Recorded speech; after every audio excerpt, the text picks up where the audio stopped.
پیدائش پہلا باب۔ خدا نے ابتدا میں زمین و آسمان کو پیدا کیا، اور زمین ویران اور سنسان تھی، اور گہراؤں کے اوپر اندھیرا تھا، اور خدا کی روح پانی کی سطح پر جنبش کرتی تھی۔ اور خدا نے کہا کہ روشنی ہو جا، اور روشنی ہو گئی۔ اور خدا نے دیکھا کہ روشنی اچھی ہے، اور خدا نے روشنی کو تاریکی سے جدا کیا۔ اور خدا نے روشنی کو تو دن کہا، اور تاریکی کو رات۔ اور شام ہوئی اور صبح ہوئی، سو پہلا دن ہوا۔ اور خدا نے کہا کہ پانیوں کے درمیان فضا ہو، تاکہ پانی پانی سے جدا ہو جائے۔ پس خدا نے فضا کو بنایا، اور فضا کے نیچے کے پانی کو فضا کے اوپر کے پانی سے جدا کیا، اور ایسا ہی ہوا۔ اور خدا نے فضا کو آسمان کہا۔ اور شام ہوئی اور صبح ہوئی، سو دوسرا دن ہوا۔ اور خدا نے کہا کہ آسمان کے نیچے کا پانی ایک جگہ جمع ہو، کہ خشکی نظر آئے، اور ایسا ہی ہوا۔ اور خدا نے خشکی کو زمین کہا، اور جو پانی جمع ہو گیا تھا اس کو سمندر۔ اور خدا نے دیکھا کہ اچھا ہے۔ اور خدا نے کہا کہ زمین گھاس اور بیجدار بوٹیوں کو اور پھلدار درختوں کو، جو اپنی اپنی جنس کے موافق پھلیں، اور جو زمین پر اپنے آپ ہی میں بیج رکھیں، اگائے۔ اور ایسا ہی ہوا۔ تب زمین نے گھاس اور بوٹیوں کو، جو اپنی اپنی جنس کے موافق بیج رکھیں، اور پھلدار درختوں کو، جن کے بیج ان کی جنس کے موافق ان میں ہیں، اگایا۔ اور خدا نے دیکھا کہ اچھا ہے۔ اور شام ہوئی اور صبح ہوئی، سو تیسرا دن ہوا۔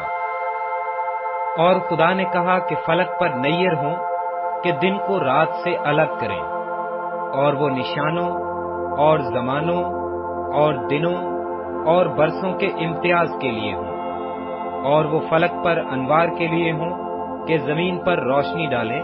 اور ایسا ہی ہوا۔ سو خدا نے دو بڑے نیر بنائے، ایک نیر اکبر کہ دن پر حکم کرے، اور ایک نیر اصغر کہ رات پر حکم کرے۔ اور اس نے ستاروں کو بھی بنایا۔ اور خدا نے ان کو فلک پر رکھا، کہ زمین پر روشنی ڈالیں، اور دن پر اور رات پر حکم کریں، اور اجالے کو اندھیرے سے جدا کریں۔ اور خدا نے دیکھا کہ اچھا ہے۔ اور شام ہوئی اور صبح ہوئی، سو چوتھا دن ہوا۔ اور خدا نے کہا کہ پانی جانداروں کو کثرت سے پیدا کرے، اور پرندے زمین کے اوپر فضا میں اڑیں۔ اور خدا نے بڑے بڑے دریائی جانوروں کو، اور ہر قسم کے جاندار کو، جو پانی سے باکثرت پیدا ہوئے تھے، ان کی جنس کے موافق، اور ہر قسم کے پرندوں کو ان کی جنس کے موافق پیدا کیا۔ اور خدا نے دیکھا کہ اچھا ہے۔ اور خدا نے ان کو یہ کہہ کر برکت دی کہ پھلو اور بڑھو، اور ان سمندروں کے پانی کو بھر دو، اور پرندے زمین پر بہت بڑھ جائیں۔ اور شام ہوئی اور صبح ہوئی، سو پانچواں دن ہوا۔ اور خدا نے کہا کہ زمین جانداروں کو ان کی جنس کے موافق چوپائے، اور رینگنے والے جاندار اور جنگلی جانور ان کی جنس کے موافق پیدا کرے۔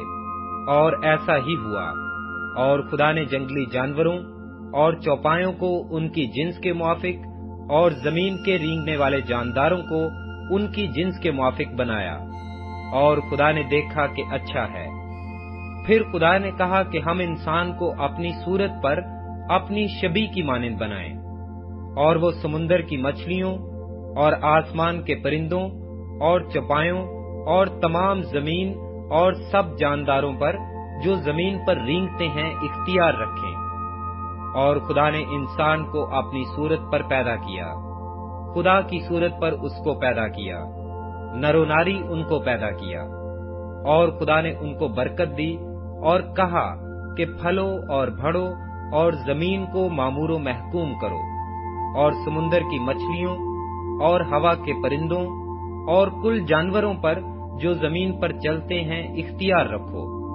اور خدا نے کہا کہ دیکھو، میں تمام روئے زمین کی کل بیجدار سبزی اور ہر درخت جس میں اس کا بیجدار پھل ہو تم کو دیتا ہوں، یہ تمہارے کھانے کو ہوں، اور زمین کے کل جانوروں کے لیے، اور ہوا کے کل پرندوں کے لیے، اور ان سب کے لیے جو زمین پر رینگنے والے ہیں، جن میں زندگی کا دم ہے، کل ہری بوٹیاں کھانے کو دیتا ہوں۔ اور ایسا ہی ہوا۔ اور خدا نے سب پر جو اس نے بنایا تھا نظر کی، اور دیکھا کہ بہت اچھا ہے۔ اور شام ہوئی اور صبح ہوئی، سو چھٹا دن ہوا۔